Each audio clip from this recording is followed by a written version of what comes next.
Hello दोस्तों, serial बन सुंदर में है रूही और जूही दोनों आमने सामने आ गई है। रूही को पता चला है कि जूही की छोटी सी क्यूट सी बेटी है और जूही रूही को लेके आ गई है घर। अब रूही के पास कुछ है नहीं है, वो जूही की बेटी के साथ अपना समय बिताना चाहती है।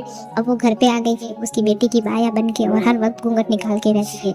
वो घर में घूम रही होती है, तभी वो देखती है कि एक कमरे में कमरा बंद है और नहर की आवाज आ रही है। वो रूही रूही कर रहा है। रूही उस कमरे से गुजरते हुए उस कमरे में झांक कर देखने की कोशिश करते हैं क्या नहारी है जो उसको पुकार रहा है या फिर उसको ऐसी ही आवाज आ रही है।